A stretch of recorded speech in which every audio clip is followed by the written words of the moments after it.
Israel Hamas जंगबंदी के सालिस Qatar के पास कौन सी जादू की छड़ी है। ताकतवर और असर रसूख रखने वाले ममालिक तो बहुत से हैं, लेकिन इसराइल और हमास के दरमियान जंगबंदी कतर ही की सालिसी के बायस मुमकिन हो पाई। ताहम यह पहला ऐसा मौका नहीं है कि कतर किसी बड़े तनाज़े में सालिस बनकर उभरा है। मशरक़ वस्ता का यह छोटा सा मुल्क गुज़श्ता 2 अशरों से एशिया और अफ्रीका में होने वाले तनाज़ात में सालिस का किरदार अदा करता रहता है। इस छोटे से मुल्क जिसकी मजमूई आबादी तकरीबन 3 लाख है, लेकिन इसकी सिफारती फतूहत की फहरिस्त काफ़ी लंबी है।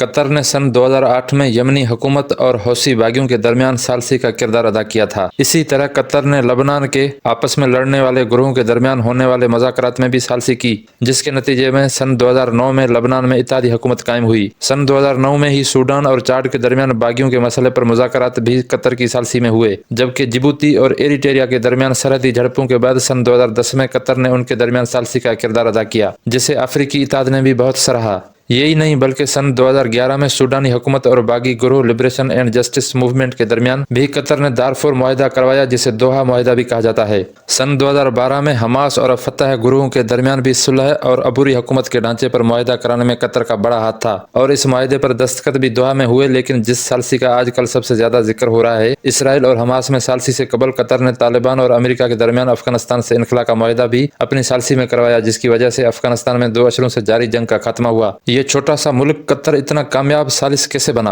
आलमी उमूर के माहिरों का कहना है कि कतर एक ऐसा मुल्क है जो सुन्नी और शिया दोनों से बात कर सकता है। कतर सऊदी अरब से बात कर सकता है, अमेरिका और इसराइल से भी कर सकता है, हत्ता कि नॉन स्टेट एक्टर्स जैसा कि तालिबान से भी बात कर सकता है। कतर ने अपने लिए एक ऐसी पोजीशन बनाई है कि वो हमेशा अमन के साथ खड़ा होता है और दुनिया को भी कतर को उसी नज़र से देखना चाहिए। इसी वजह से आने वाले बरसों में मशरक़ वस्ता की सियासत में कतर का असर रसूख बढ़ेगा। कतर के मौजूदा हुक्मरान शेख तमीम बिन हमाद अल सानी की कोशिश है कि वो न सिर्फ खिते में सालिस का किरदार अदा करें, बल्कि बैनुल अक़वामी सतह पर भी अपना किरदार अदा करें। सालिसी के इन कोशिशों के सिलसिले में कतर को अमेरिका की आशीर्वाद भी हासिल है।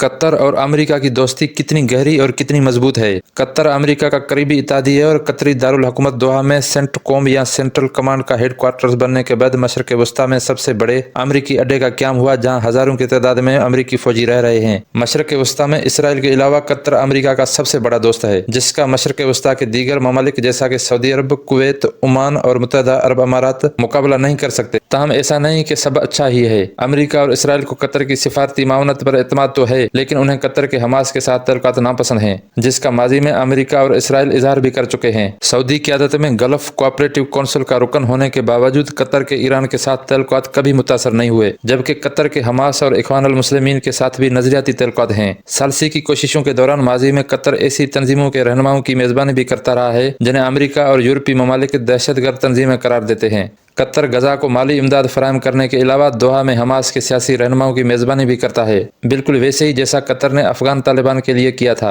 अगरचा कतर के इसराइल के साथ सिफारती तल्लुकात नहीं है, लेकिन बाज़ाब्ता तजारती और सकाफती राब्ते ज़रूर हैं। कतर का असल इम्तहान अपने मफादात और दीगर ममालिक से तल्लुकात में एहतियात से तवाज़ुन कायम रखना है, क्योंकि जिस खिते में कतर मौजूद है वो खिता गैर मुस्तहकम और पेचीदा है।